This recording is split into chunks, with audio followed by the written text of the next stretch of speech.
ప్రార్థన చేస్తున్నావు, మందిరానికి వస్తున్నావు, మోకరిస్తున్నావు, ప్రార్థన చేస్తున్నావు, పరిశుద్ధాత్మ అనుభవం నీలో ఉండాలి. ఆత్మాభిషేక అనుభవం నీలో ఉండాలి. ఆత్మాభిషేకం అనుభవం ఉన్నప్పుడే పరిశుద్ధాత్మ నీ దగ్గరికి వస్తుంది. ఎందుకంటే బాప్టిజం తీసుకున్న ప్రతి ఒక్కరి దగ్గరికి పరిశుద్ధాత్మ వస్తుంది. యేసుక్రీస్తు దగ్గరకు వచ్చింది, నీ అంతకు ఎందుకు రాదు? ప్రతి ఒక్కరి దగ్గరికి వస్తుంది ఆత్మ. నువ్వు రిసీవ్ చేసుకున్న దాన్ని బట్టి ఉంటుంది ఆత్మ. నువ్వు ఎప్పుడైతే పరిశుద్ధాత్మని వేరుగా వస్తావో, నువ్వు వేరుగా ఉంటావో, నీ ప్రార్థనలో పరిశుద్ధాత్మ దిగిరాదు. చూడు, అలాగే అపోస్తలుల కార్యము 10:38 అదేదనగా దేవుడు నజరేయుడైన యేసును పరిశుద్ధాత్మతోను ఏదమ్మా మరొకసారి శక్తితోను అభిషేకించినట్లు. ఎట్లా అంటే దేంతో అభిషేకించినట్ట? పరిశుద్ధాత్మ శక్తితో అభిషేకించాడు. ఓరికిని అభిషేకించాడా?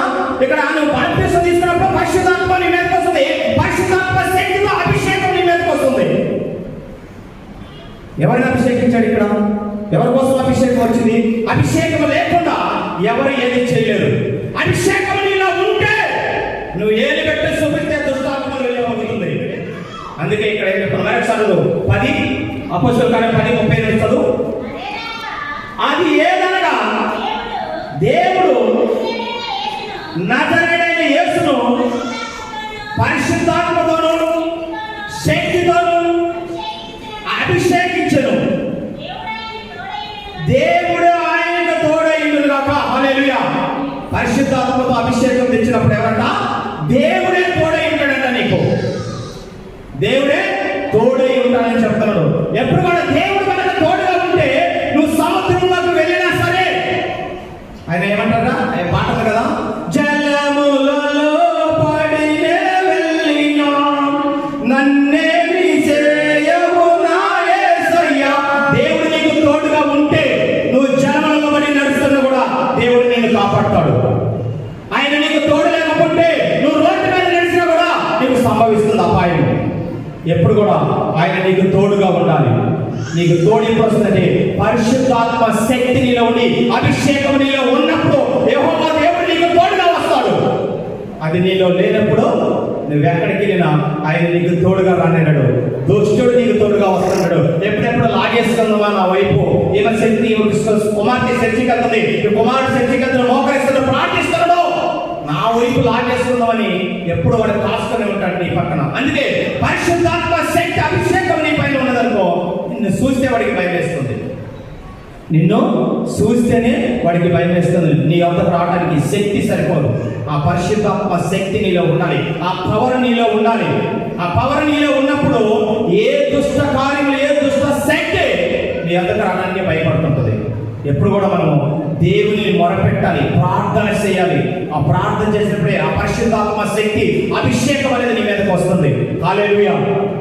యెషయా గ్రంథం 11వ అధ్యాయము 2వ వచనం నుంచి 3వ వచనం.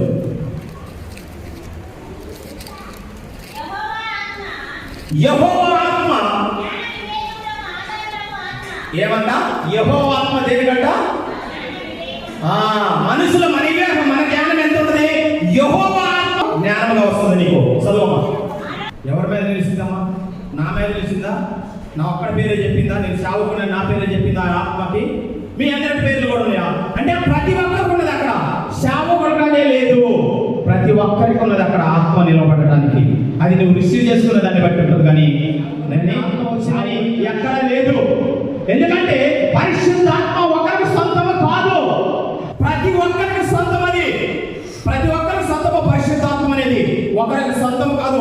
అభిషేకం అనేది ఒకరికి సొంతం కాదు. నువ్వు పొందుకునే దాన్ని బట్టి ఉంటుంది అభిషేకం నీకు వచ్చేదానికి. నువ్వు ఎంత ప్రార్థన చేస్తావో, నీ మోకాలు మోకరించి నువ్వు ప్రార్థన చేస్తే నీ మోకాలు నల్లబడితే నీకు వస్తాయి. ఆత్మ అభిషేకం అనేది ఉన్నప్పుడు నీ దగ్గర నీ శరీరం బలహీనత నుంచి కూడా నీకు విడుదల వస్తుంది. ఆత్మబలం నీలో ఉన్నప్పుడు దుప్పి వలె గంతులు వేస్తావు, కానీ నువ్వు నీరసమైపోవు. ఆత్మబలం నీలో లేనప్పుడు నువ్వు బలహీనుడు అయిపోతావు. ఎప్పుడు కూడా ఆ ఆత్మ నీకు కావాలి. ఆ యెహోవా అభిషేకం నీ పైన ఉన్నదనుకోండి, అభిషేకం అని ఎప్పుడైతే నువ్వు మాట్లాడతావో, అభిషేకం ద్వారా నువ్వు ఏదైతే కార్యం చేయాలనుకుంటావో సమస్తము జరుగుతుంది. హల్లెలూయా, హల్లెలూయా. చాలా మంది గర్భఫలం కోసం ప్రార్థన చేస్తారు. చాలా మంది స్త్రీలు ఏమని ప్రార్థన చేస్తారు? అయ్యా నాకు గర్భాన్ని తెరువు, నా కోసం నాకు బిడ్డని అని ప్రార్థన చేస్తారు. ఎవరు అన్నలాగా ప్రార్థన చేస్తారు? ఏ స్త్రీ అన్నలాగా ప్రార్థన చేస్తుంది? ఏ స్త్రీ అన్నలాగా ప్రార్థన చేస్తుంది? గర్భఫలం కోసము. తన భార్యకి గర్భము తెరవకపోతే వాక్యం